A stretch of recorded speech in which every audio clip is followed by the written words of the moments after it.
aura farming. Now if you haven't been on the internet for like the past 2 years, aura farming is doing random acts for the sake of gaining aura. This term has been passed around more than Bunny Blue and has even tapped into the anime community. Now in this video, I'm gonna go over some of the characters that display such aura farming that it needs to be talked about.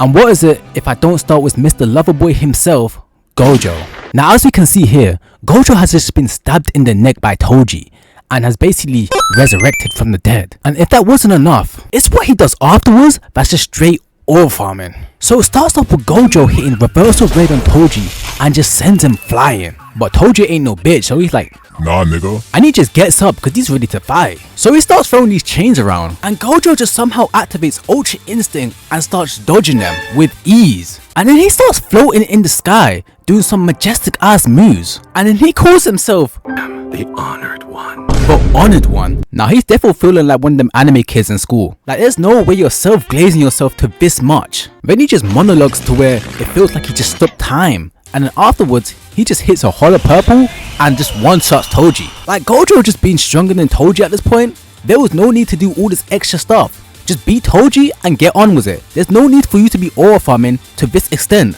But let's switch our focus and talk about the next aura farmer, Escanor. I know 7 Deadly Sins is a weird show, but you know, we move. So it starts off with one of the 10 commandments and Escanor talking, basically saying play this game, and then he just slams him to the floor. And then he talks about if he runs away, he's gonna get turned to stone, and that was his ability. So fast forward a couple hours, so they're just being drunk and stuff, and bro sees this axe on the wall and tries to pick it up, but the axe being Thor's hammer was too heavy for him to hold. So then bro's like, why is it so heavy? Who would make the two-handed axe like this? Then seconds later, Escanor swipes the axe out of bro's hand and basically is like, this is a one-handed axe, you peasant. You have no right to hold this or even be in my presence, nigga. So the demon's talking about like, oh wait, he's just a human, huh? And Escanor response was like, nah nigga, I'm just him. Like he's really trying to make his screen time worth it. Straight aura from him right here. But bro right here really wasn't falling for it. He was like, nah, you're fake and you're a fraud. And just starts laughing. And Escanor's like, oh yes, that's funny, nigga. And just straight up split him in two. So bro puts himself back together and is like, oh hell nah nigga, it's my turn. So bro, thinking he's the main character, charges up and does a giant swing, cutting the whole mountain in two. But the next scene of Escanor, he's just like, nigga, was that all? And then the next panel we see is that this nigga barely did any damage to him. And bro was just straight bamboozled. That even the girl was saying, yo run nigga. But bro couldn't back down from his own game. So Escanor was like, okay, you know what? I think it's time I show you my power now. And bro was basically like, what? We're flying to Philadelphia. Oh hell no! That's hell no! Whoa! And in the end, bro just ran away from his own game. Escanor literally had this man scared straight that he ran away from his own game and turned to stone. If that's not aura, I don't know what is, bro. And oh man, this next character might be the embodiment of aura itself. And I am talking about none other than the redhead Shanks. Now the thing about Shanks is that he barely has any screen time. So you might think, oh, if he has no screen time, he has no aura. But it's actually the opposite. And it's crazy to think Shanks has this much aura while having no screen time. And by the time he does have screen time, well, yeah. But Shanks has multiple moments, and I want to talk about this one in particular. And this is when we saw him walk on Whitebeard's ship. So it starts off with Shanks and Whitebeard meeting up, and I'm not gonna lie, when this was happening, the Navy was shitting themselves. This is basically the US meeting Russia, and Ukraine is the Marines. So Shanks' ship pulls up, and Marco's like to the others, yo, stay back. He's a different being, his aura's too much. And then we see this nigga step foot on the ship.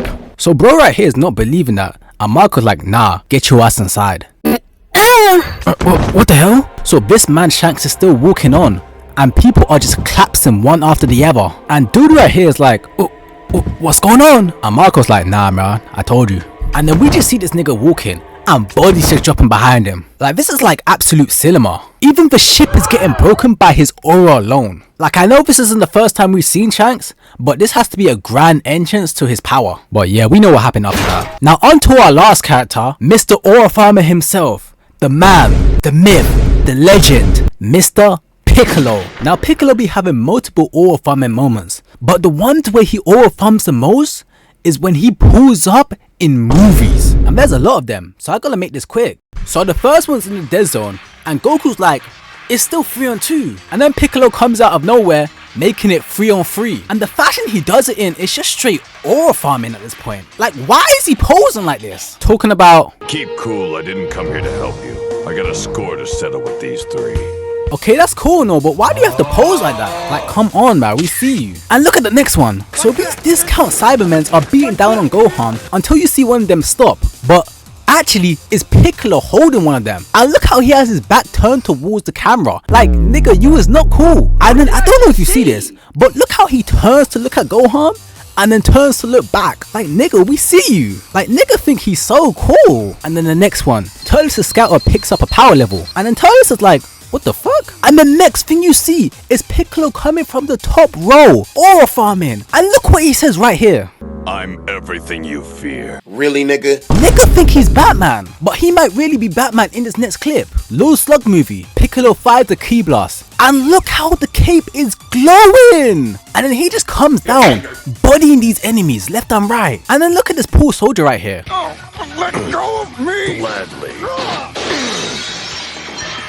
Bro just wanted to go home. Like, Piccolo, you did not need to throw me like that. But we're not done. Cooler movie. Piccolo fires the Ki Blast at his back, and then he just stands from a distance, just watching everything unfold. And then look how he smoothly dodges the enemy's attack. Like, I don't know what to say anymore. Like, Piccolo, like, you're doing too much at this point. Now, in Cooler's Revenge, he tried to be like Vegeta so hard. Oolong's asking what about Piccolo because he's eating food, and then we just see Piccolo in the dark room looking at straight nothing. Like, yo, like, come on, Piccolo, like, we know you. And what type of pull-up is this? Now, I know in this Android 13 movie, Vegeta basically had the best pull-up, but Piccolo's pull-up was kind of clean too. But also kind of weird, because why are you putting up from the ground? That's that game-winning play right there. But look at this one. Bam! Out of nowhere, and blocks this demon Broly's attack. And then you just see him at the top of nowhere just aura farming like crazy. Like, bro, we see the cape, okay? It's okay. And we still have 2 more to go. Bojack movie. Piccolo fires a special beam cannon, so Bojack's like, what the Sigma? And then you just see Piccolo at the top. And I'm not gonna lie, this might be one of Piccolo's best poses he's ever done. Straight into sunlight, aura farming. He deadass look like that one Batman pose. Now, I know this last one isn't technically Piccolo, but the animators knew what they was doing with this one, so we're still gonna count it as Piccolo aura farming. So Gohan just beat up and Piccolo just carries him away. And then we just look at this man Piccolo glistening in the sunlight in Gohan's vision. He's like, father, he's aura farming again. And then we see Piccolo arms folded just staring into nothing, cape blowing in the wind. Like, this is Piccolo's signature move at this point. And then he turns around and then we see he's just Krillin. But hey, we're still gonna count that. But one thing I want to say is every time in these movies he pulls up with the cleanest pull up and then gets his ass beat right afterwards. Like, I can't make this up. And don't get me started on what Piccolo does in the actual episodes. Like, he's straight up acting like that one King Vader meme.